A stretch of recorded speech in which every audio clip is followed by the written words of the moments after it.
Bonjour à tous et bienvenue dans cette nouvelle vidéo, c'est Aristote sur Vivre du Sport. Aujourd'hui nous allons parler des photos d'équipe et des photos qu'il y a pendant toute la saison et que l'on peut faire avec ses licenciés et ses adhérents. Alors vous allez me dire pourquoi ça fait partie de la thématique Vivre du Sport, parce que c'est un levier supplémentaire à exploiter pour vous permettre de valoriser encore un peu plus l'image de votre club, on va dire la dynamique autour de votre club et de vos compétitions. C'est la raison pour laquelle on voit cet élément-là. Donc on va commencer sur le fait que, voilà, si on regarde, on prend une map globale, on se dit que chaque saison, on se demande comment on peut organiser une photo officielle ou la photo d'équipe.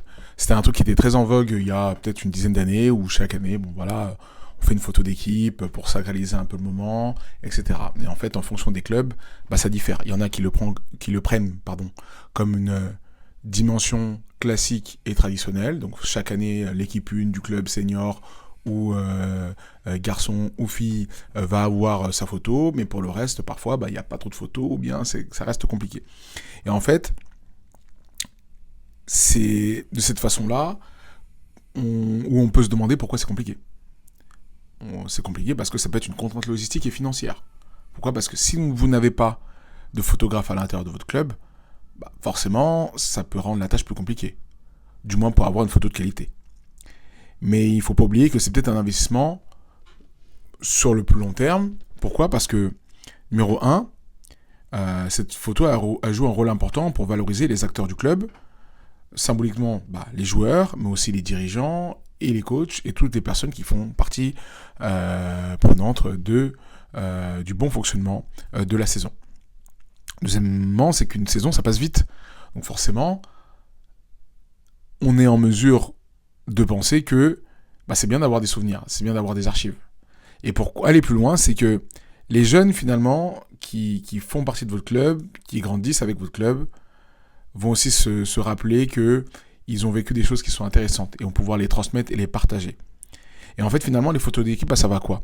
Alimenter le site internet, à communiquer sur vos réseaux sociaux, à valoriser vos partenaires et à illustrer, parfois, vos projets, notamment dans les dossiers de subvention.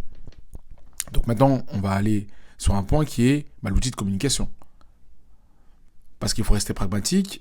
Quand on fait des photos, ça peut être certes une photo d'équipe, mais qu'est-ce qui vous empêche, si vous avez l'autorisation, droit à l'image des adhérents de votre club, finalement à filmer quelques entraînements, quelques matchs, ou à photographier, je me suis mal exprimé, quelques entraînements, quelques matchs. De voir vos joueurs et vos joueuses en action. C'est ça aussi qui peut donner envie à des personnes qui sont à l'extérieur de votre club de vous rejoindre potentiellement. Et à l'intérieur de ça, à l'intérieur de la réflexion qui est autour des photos de classe, parce que c'est un business qui est, par exemple, très bien développé, notamment chez les photographes, d'avoir peut-être les photos qui sont prêtes, avec une photo groupe avec, par exemple, tous vos U11 ou tous vos U9, puis ensuite des portraits individuels. Si on rentre dans cette thématique-là, typiquement, ça peut être un élément vous pouvez vous dire, écoutez, c'est un petit upsell. Vous avez l'adhésion et la licence qui est payée.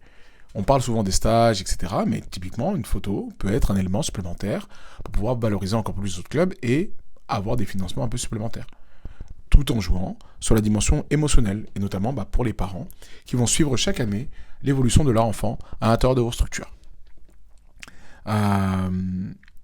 Et on va aller plus loin maintenant dans une autre section qui est que on a parlé des outils de communication, il faut rester pragmatique, etc. Mais l'aspect aussi de pouvoir préparer un moment qui va donner du sens à l'organisation que vous allez mettre en place pour que le club puisse grandir. Qu'est-ce que ça veut dire ? Quand vous souhaitez mettre en place des moments de cohésion, la fête du club, l'arbre de Noël, on va dire quoi, la fête d'Halloween. En fait, finalement, tous ces moments de cohésion vont se cumuler les uns les autres. Ces moments de cohésion vont pouvoir marquer un temps fort dans le club qui va se répéter chaque année. S'il se répète chaque année et qu'il y a de la récurrence, forcément, ça va faire du monde que vous allez pouvoir rassembler pour justement alimenter votre buvette ou alimenter votre réseau de partenaires qui s'associera à vos événements. Et c'est là que je trouve la dimension des photos d'équipe, photos de club en général plutôt très intéressante. C'est de comprendre que en amateur, les saisons passent vite. Dans le sport amateur, les saisons passent vite. Et que les souvenirs, eux, restent dans le temps. Et grâce à une simple photo, on fait des grandes différences. Et donc finalement, il ne s'agit pas que de se dire est-ce qu'une photo d'équipe est indispensable, oui ou non. Moi, je pars du principe que oui, mais c'est surtout comprendre que c'est toutes les photos qui vont pouvoir permettre de mettre en valeur la vie à l'intérieur de vos structures qui fait une différence à la fin de l'année ou sur une décennie, etc. Donc voilà tout. N'hésitez pas à partager ce que vous pensez de la vidéo. J'irai en complément et en dernier point que toutes les personnes qui sont autour de la photographie et les professionnels de la photographie, donc déjà il peut y en avoir deux parties. Il y en a une partie peut-être qui va vous donner une tarification sur le fait de venir à votre événement et de pouvoir photographier et d'exploiter derrière les photos. Donc là, à voir quelle est la tarification qui est associée, sachant que ça peut aller, on va dire, de 10, 20, 30, 50 à 100 euros pour la séance et le passage que vous avez, et la mission que vous allez leur demander, on va dire. Et bien, ça peut être typiquement, un moment où l'un de vos bénévoles peut prendre le lead. Ou bien une personne qui veut se lancer dans la photo et qui veut, on va dire, se tester à l'intérieur de votre dispositif. Tout est bon à prendre pour valoriser l'image du club.